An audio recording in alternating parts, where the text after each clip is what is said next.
സ്നേഹം നിറഞ്ഞവരെ, എന്നെ കേൾക്കുന്ന നിങ്ങളെ എല്ലാവരെയും പിതാവും പുത്രനും പരിശുദ്ധാത്മാവുമായ പരിശുദ്ധ ത്രിയേക ദൈവം സമൃദ്ധമായി അനുഗ്രഹിക്കട്ടെ എന്ന് പ്രാർത്ഥിക്കുന്നു. സ്നേഹം നിറഞ്ഞവരെ, ലോകം മുഴുവനുമുള്ള ജനതകള് അകാരണമായ എന്തൊക്കെയോ സംഭവിക്കാൻ പോകുന്നു എന്ന് കരുതി ഒരു ഭീതിയിലാണ്.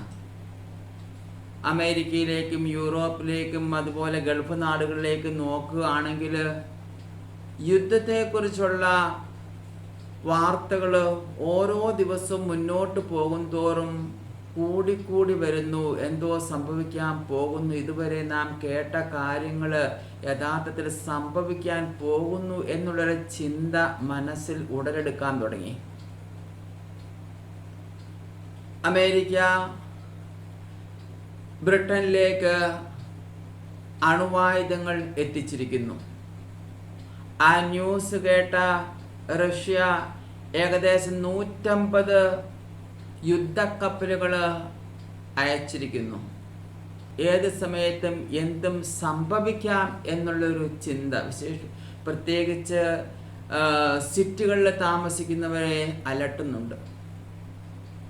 എന്നാൽ മറ്റു ചില ഭാഗങ്ങളിലേക്ക് നോക്കുകയാണെങ്കിൽ, ഇന്ത്യയുടെ പല ഭാഗത്തും കേരളത്തിലേക്ക് നോക്കുകയാണെങ്കിൽ വലിയ പ്രളയം, സിറ്റികളിലും അതുപോലെ തന്നെ മലയുടെ അടിവാരത്തും ഒക്കെ കഴിയുന്നവർ ജീവൻ കയ്യിലെടുത്താണ് എന്ന് പറയാം ജീവിക്കുന്നത്.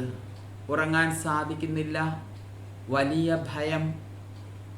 പ്രിയപ്പെട്ടവരെ, ഇങ്ങനെയുള്ളൊരു അവസ്ഥയിൽ നാം, പ്രത്യേകിച്ച് ഹോളി ഫാമിലി ചർച്ച് അസോസിയേഷനിലെ ഈ വീഡിയോ കേൾക്കുന്ന നിങ്ങളുടെ മനോഭാവം എന്തായിരിക്കണം?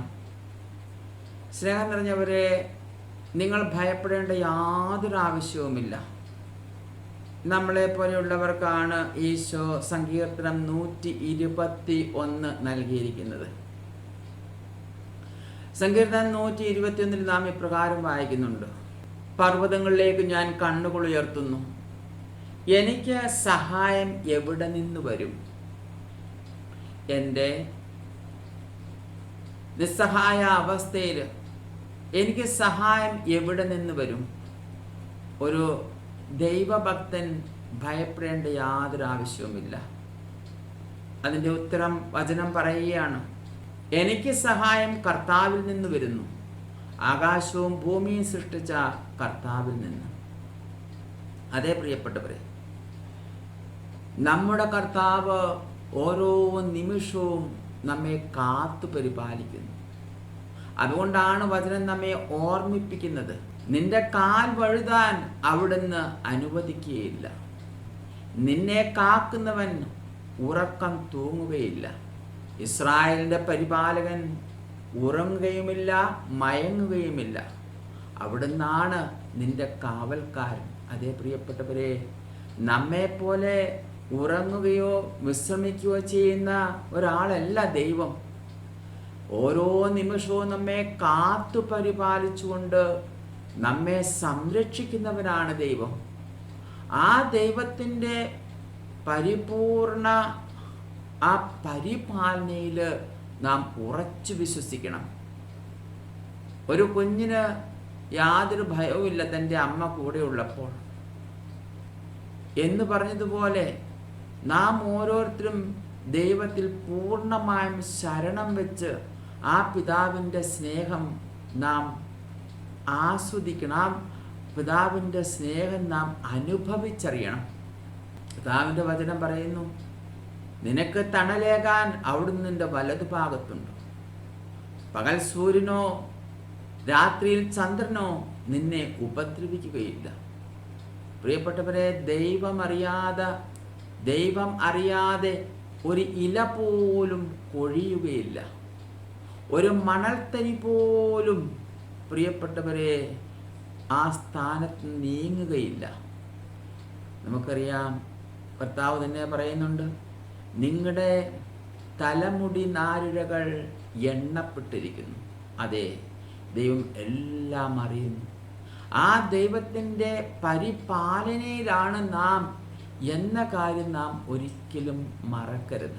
സകലവിധ തിന്മകളിൽ നിന്നും നിന്നെ അവിടുന്ന് കാത്തുകൊള്ളും. അവിടുന്ന് നിന്റെ ജീവൻ സംരക്ഷിക്കും. എത്രയോ വാസ്തവം. ഓർക്കുന്നു, ഒരിക്കൽ കേരളത്തിൽ ഒരു നല്ല വിശ്വാസിയുടെ ഒരു ഭവനം മലയടിവാരത്താണ്. ഇതുപോലെ മഴ കോരിച്ചൊരിയുന്ന സമയം പ്രിയപ്പെട്ടവരെ, മുകളിൽ നിന്ന് ഒരു ഉരുൾപൊട്ടലുണ്ടായി. ആ ഉരുൾപൊട്ടലുണ്ടായ സ്ഥലത്തൊരു വലിയ പാറയുണ്ടായിരുന്നു. ആ പാറ താഴോട്ട് വന്ന് ആ വീടിൻ്റെ പുറകു ഭാഗത്ത് സ്വിച്ചിട്ടതുപോലെ നിന്നു. അതിൻ്റെ പുറകെ വന്ന ജലം രണ്ട് ഭാഗം വഴിയായി തിരിഞ്ഞ് ആ വീടിനെ കാത്തു സൂക്ഷിച്ചു. ഇതുപോലെയാണ് പ്രിയപ്പെട്ടവരെ ദൈവത്തിൻ്റെ പരിപാലന. നിങ്ങളുടേതായ ഫീലിംഗ് എനിക്ക് മനസ്സിലാക്കാൻ സാധിക്കും. കാരണം എൻ്റെ വീടും ഇതുപോലെ മലബാറിൽ മലയുടെ അടിവാരത്തായിരുന്നു. ഞാൻ സ്കൂളിൽ പഠിച്ചുകൊണ്ടിരുന്ന സമയത്ത് വീടിൻ്റെ അവിടുന്ന് ഒരു 200 അടി അകലെ ഒരു ഉരുൾപൊട്ടലുണ്ടായി. അതൊക്കെ കണ്ടു ആകെ ഭയപ്പെട്ടിട്ടുണ്ട്. ഞങ്ങൾ പ്രാർത്ഥിച്ചുകൊണ്ടേയിരുന്നു. ദൈവം അത്ഭുതകരമായി രക്ഷിച്ച പല അനുഭവങ്ങളും ഞങ്ങൾക്കുണ്ട്. അപ്പോൾ പ്രിയപ്പെട്ടവരെ, നാം ദൈവത്തിൽ പരിപൂർണമായി ആശ്രയിക്കണം. അതോടൊപ്പം തന്നെ പ്രിയപ്പെട്ടവരെ, നിങ്ങൾക്കൊക്കെ പ്രത്യേകിച്ച് ലഭിച്ചിട്ടുള്ള ആ മുദ്ര, അതുപോലെ സാൽവേഷൻ മെഡൽ, ഇതിൻ്റെ പ്രാധാന്യത്തെപ്പറ്റി നിങ്ങൾ മനസ്സിലാക്കണം. ഇതെല്ലാവർക്കും ലഭിക്കുന്നുണ്ടോ? ഇല്ല.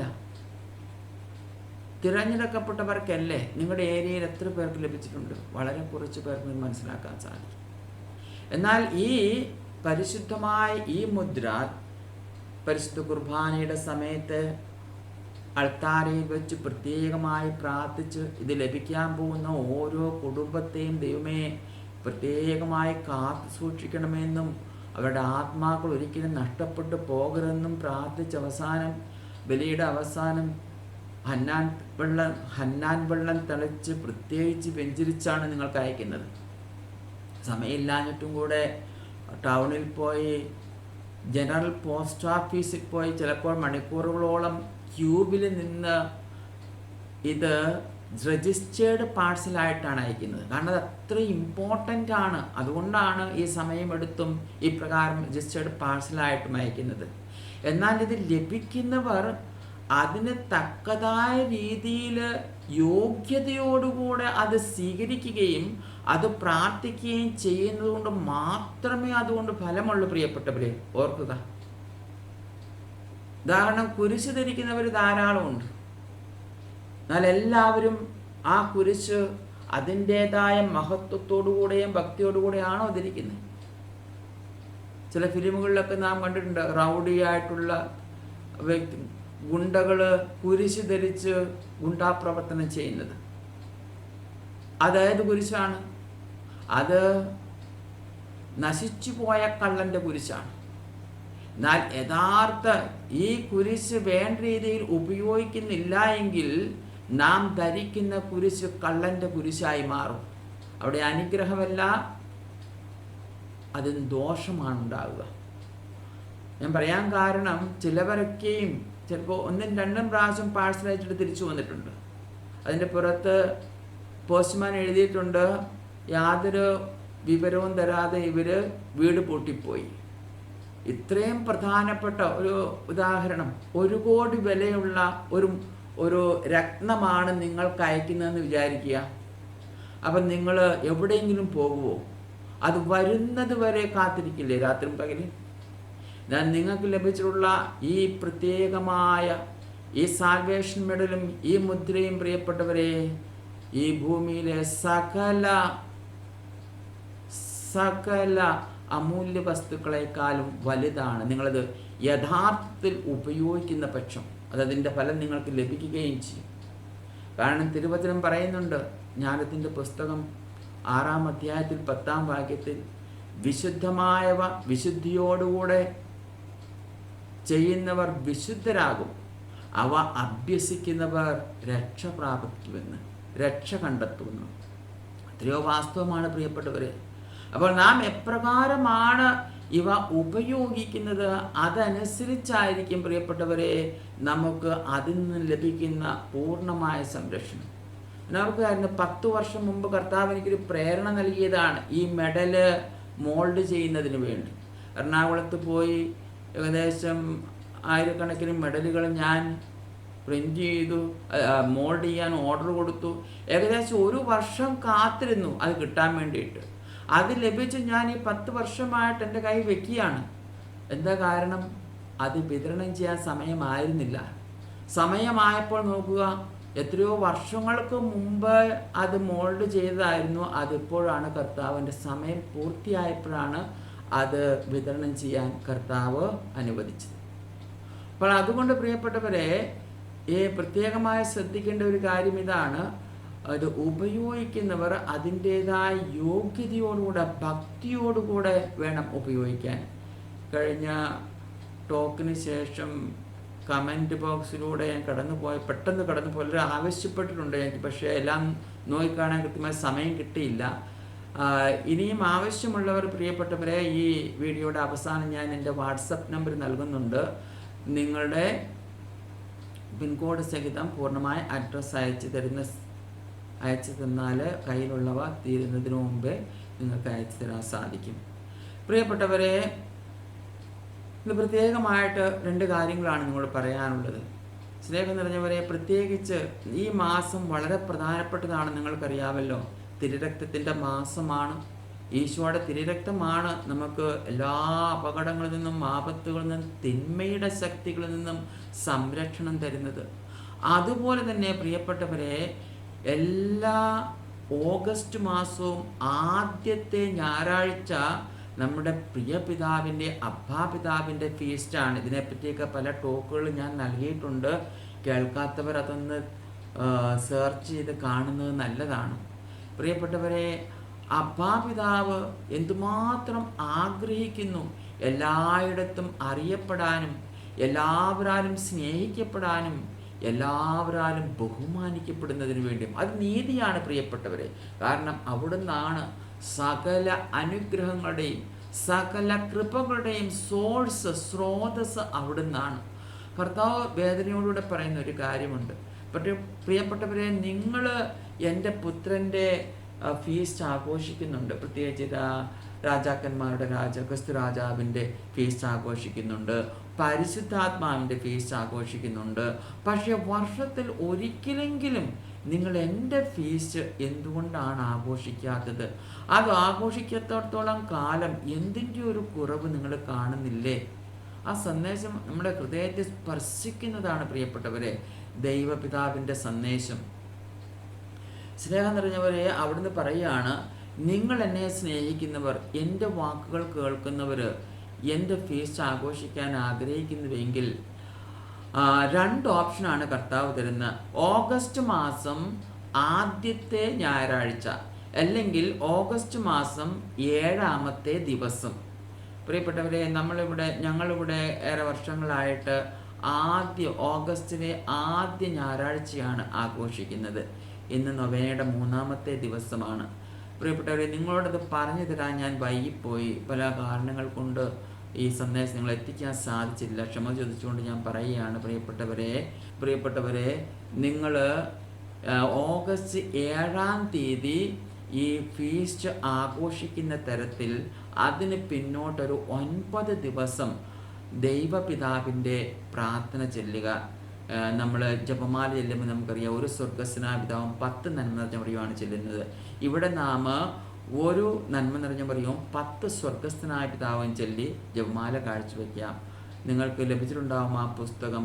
പ്രിയപ്പെട്ടവരെ, ആ പുസ്തകത്തിൻ്റെ അവസാനം പ്രത്യേക പ്രാർത്ഥനകളുണ്ട്, ലുത്തിനിയ ഉണ്ട്. അതൊക്കെ ചെല്ലുന്നത് വളരെ ദൈവപിതാവിന് പ്രീതികരമായിരിക്കും.